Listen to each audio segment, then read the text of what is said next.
Hello friends, dear Prince के part 5 में आपका स्वागत है। सुन जाओ सीरियसली जियांग हाओ से पूछती है कि क्या तुम मुझे लाइक करते हो, लेकिन जियांग हाओ के कुछ कहने के पहले ही वहाँ पर ईरान आता है और वो अपने हाथों से नूडल्स सुनजाओ को खिलाने जाता है। तो जियांग हाओ को जेलसी होती है और वो एक बार फिर से सुनजाओ की बॉडी में चला जाता है। वो वॉशरूम का बहाना बनाकर ओयांग के यहाँ छानबीन करने लगता है। उसे कुछ मेडिकल रिकॉर्ड्स मिलते हैं, लेकिन तभी वहाँ पर ईरान आ जाता है और उसे रंगे हाथों पकड़ लेता है। जियांग हाओ ये देखते हैं कि वो पकड़ा गया है, अपना ड्रामा शुरू करता है। वो ईरान को तुरंत गले लगाकर कहता है आई लव यू। वो कहता है कि मैं तुमसे इतना प्यार करने लगा हूँ कि पागलों की तरह तुम्हारे बारे में यहाँ पता लगाने की कोशिश कर रहा हूँ। ईरान कंफ्यूज्ड होता है, लेकिन साथ ही वो खुश होता है कि उसे सुनजाओ लाइक करती है। जियांग हाओ उससे कहता है कि हमें डेट करना चाहिए और वो ईरान का ध्यान अपने ऊपर करता है। ईरान खुश होकर उसके माथे पे किस करता है और तभी सुनजाओ की बॉडी से जियांग हाओ बाहर निकल आता है और सुनजाओ शॉक्ड होती है कि यहाँ चल क्या रहा था। तो जियांग हाओ उससे तुरंत झूठ बोल देता है कि ओयांग ईरान को डांटा था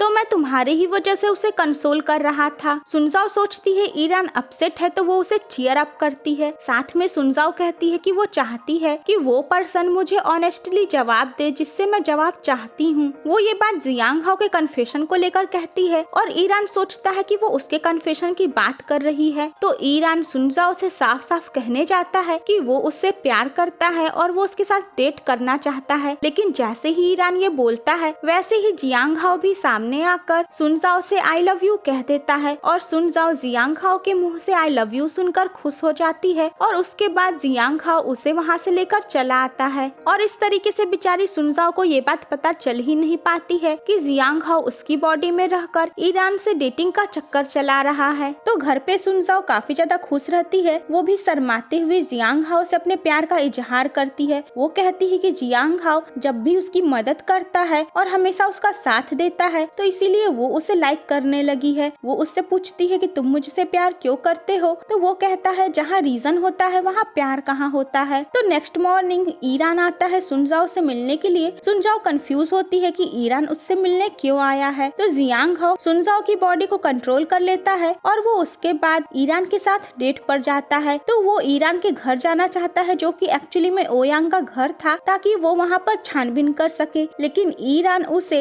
एक अच्छे बॉयफ्रेंड की तरह मूवी डेट पर लेकर जाता है जिसमें जियांग हाओ का कोई भी इंटरेस्ट नहीं रहता है। और ईरान उसे ये भी बताता है कि ये सारे ट्रिक्स उसने जियांग हाओ से सीखा है जब वो उसके साथ काम कर रहा था। आगे उस डिजिटल चिकन की बैटरी खत्म होने लगती है तो जियांग हाओ ईरान को ड्रिंक लेने भेजकर थिएटर से बाहर निकल आता है और सुनजाओ होश में आती है। तो वो पूछती है हम यहाँ क्या कर रहे हैं। तो जियांग हाओ कहता है कि मैं और तुम यहाँ पर मूवी डेट पर आए हैं और फिर वो उसको दूसरे थिएटर में ले जाकर मूवी देखने लगता है। इधर ईरान आकर देखता है कि सुनजाओ तो गायब है। वो उसे कॉल करता है तो जियांग हाओ इधर सुनजाओ से झूठ बोलता है कि ईरान तुम्हें युआनचिंग की पार्टी में जाने के लिए कह रहा है, लेकिन मैं तुम्हें यहाँ लेते आया, तुम उसे कह दो कि तुम चली गई। और इस तरीके से जियांग हाओ दोनों डेटिंग को संभाल लेता है। तो आगे सुनजाओ को ईरान फ्लावर्स भिजवाता है, लेकिन सुनजाओ को गलत फहमी हो जाती है कि जियांग हाओ ने वो फ्लावर्स उसके लिए मंगवाया होगा। जियांग हाओ सुनजाओ की बॉडी को पोजेस करने के बाद बार बार जाता है ईरान के घर उससे मिलने के बहाने, ताकि उसे अंदर जाकर छानबीन करने का मौका मिले। लेकिन ईरान हर बार उसे बाहर ही डेटिंग करने के लिए लेकर जाता है।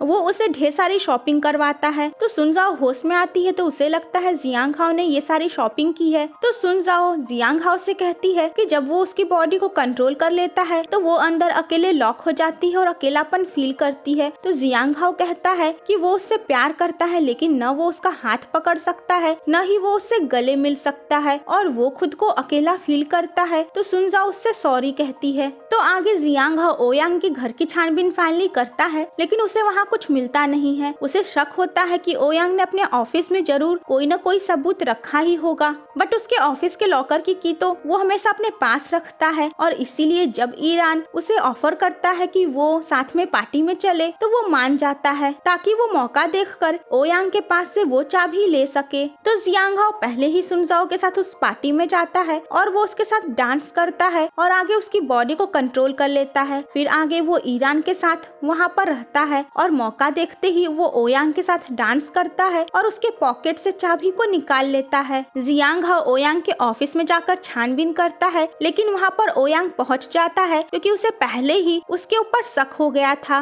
ओयांग उससे उसका मकसद पूछता है तो जियांग हाओ बताता है कि एक्चुअली में वो जियांग हाओ है जो सुनजाओ की बॉडी को कंट्रोल किया हुआ है, लेकिन ओयांग को उसकी बातों पे जाहिर सी बात है यकीन नहीं होता है। फिर जियांग हाओ देखता है अब कोई रास्ता बचा नहीं है क्योंकि ओयांग उसे पुलिस के हवाले करने की बात करता है, तो वो ड्रामा करना शुरू करता है कि वो यानी कि सुनजाओ जियांग हाओ की लवर है और वो जानना चाहती है कि जियांग हाओ की मौत कैसे हो गई और उसे शक है कि जियांग हाओ जिंदा है। वो दिखाता है कि उसे इस कंपनी के शेयर्स में काफी ज्यादा इंटरेस्ट है, वो पैसों के लिए ये सब कर रहा है। तो ओयांग को उसकी झूठी स्टोरी पे यकीन हो जाता है। वो बताता है कि जियांग हाओ की मौत हो चुकी है और फ्यूनरल पे जियांग हाओ की बॉडी इसलिए नहीं थी क्योंकि एक्सीडेंट के दौरान उसकी बॉडी काफी ज्यादा डैमेज हो गई थी। ये सुनकर जियांग हाओ शॉक्ड हो जाता है और उसे ये भी याद आ जाता है कि उसका एक्सीडेंट कैसे हुआ था। एक्चुअली जियांग हाओ को सुनजाओ की चिंता होती है कि उसके साथ उसकी जो न्यूज वायरल हुई है उसकी वजह से वो परेशान होगी। वो उसे कॉल मिलाता है लेकिन उसका सेलफोन नीचे गिर जाता है और इसी चक्कर में उसकी नजर रोड से हट जाती है और दुर्घटना घट जाती है। तो ईरान भी ये सारी बातचीत सुन लेता है, उसका भी दिल टूट जाता है। वो उससे पूछता है कि तुम जियांग हाओ की लवर हो, तो जियांग हाओ कहता है हाँ और वहाँ से चला जाता है। जियांग हाओ बहुत ज्यादा दुखी होता है कि वो मर चुका है। सुनजाओ होश में आती है तो उसे भी पता चलता है। वो कहती है चलो घर चले, तो जियांग हाओ कहता है कौन सा घर, किसका घर। वो दुखी होकर कहता है कि जब वो मर चुका है तो आखिर ऊपर वाले ने उसे ऐसे धरती पे क्यों छोड़ा हुआ है। सुनजाओ उसे कंसोल करने के लिए पीछे से गले लगाती है। वो कहती है कि तुमने हर कदम पे मेरा साथ दिया है, मैं तुमसे प्यार करती हूँ। वो उससे इमोशनली बात करती है और अपने प्यार का इजहार करती है। तो जियांग हाओ भी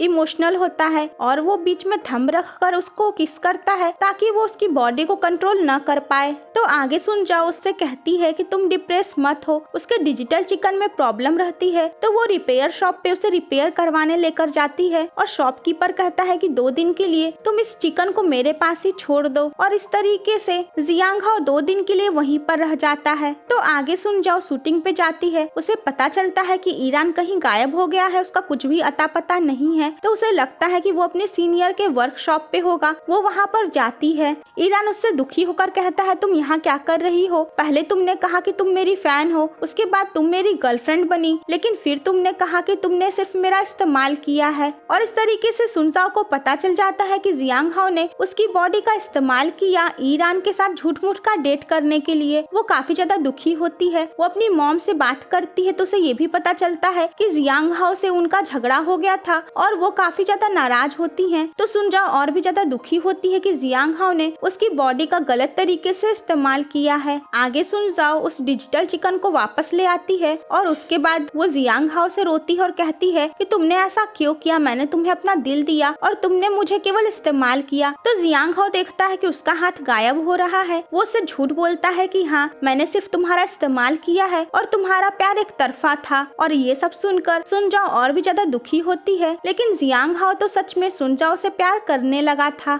इधर जीजी अपने स्कूल के रियूनियन पे जाती है तो उसे बाकी लोगों से पता चलता है कि युआन चिंग तो उन्हीं लोगों के साथ पढ़ा करती थी और तब वो ज्यादा सुंदर नहीं थी। तो ये न्यूज वायरल हो जाती है और युआन चिंग इसे लेकर परेशान होती है। तो वो अपनी न्यूज को कवर करने के लिए एक और स्कैंडल कर देती है। वो ये न्यूज बाहर करवा देती है कि जापान में जियांग हाओ जिस गर्ल के साथ डेट कर रहा था वो एक्चुअली में सुनजाओ ही थी। और ये न्यूज वायरल होते ही इस न्यूज के वायरल होते ही सुनजाओ के खिलाफ नेगेटिव पब्लिसिटी हो जाती है और सारी जनता उसके खिलाफ हो जाती है। बट सुनजाओ की फ्रेंड्स और उसका मैनेजर उसका साथ देते हैं और उसकी माँ से भी उसका पैचअप हो जाता है। सुनजाओ ईरान को जियांग हाओ के बारे में सब कुछ सच बता देती है और ईरान ये सब जानकर शॉक्ड होता है। तो सुनजाओ इन सब बीच में जियांग हाओ को काफी ज्यादा मिस करती है। वो उसे वापस बुलाती है, लेकिन जियांग हाओ तो गायब हो चुका था और वो वापस आता ही नहीं है। वो उसे याद करके उसकी मूवीज देखकर रोती है। तो सुन जाओ युआन चिंग से मिलती है और उसे ये पता चलता है कि युआन चिंग को उससे इतनी प्रॉब्लम क्यों है, क्योंकि वो बचपन से ही युआन चिंग के साथ पढ़ी है और युआन चिंग को शुरू से उससे इनसिक्योरिटी थी। तो मूवी के इन्वेस्टर्स इस स्कैंडल के बाद सुन जाओ को उस मूवी से हटाना चाहते हैं, लेकिन डायरेक्टर ऐसा करने नहीं देते हैं। तो आगे शूटिंग के दौरान युआन चिंग बेचारी सी बनती है और लोग सुन जाओ को उल्टा सीधा कहते हैं, तो उसे शूटिंग करने में बहुत ज्यादा प्रॉब्लम होती है। लेकिन फिर आगे वो ईरान की जगह जियांग हाओ को इमेज करती है और वो कहती है कि वो उससे अलग होकर जाने की वो उससे कितना प्यार करती है और उसके बिना जीना उसके लिए कितना मुश्किल हो गया है, और इस तरीके से वो एक अच्छा शॉट दे देती है। तो फ्रेंड्स फाइनली दिखाया जाता है कि जियांग हाओ अभी भी जिंदा है और वो हॉस्पिटल में एडमिट है। तो फ्रेंड्स इस ड्रामा का नेक्स्ट पार्ट देखना मत भूलिएगा।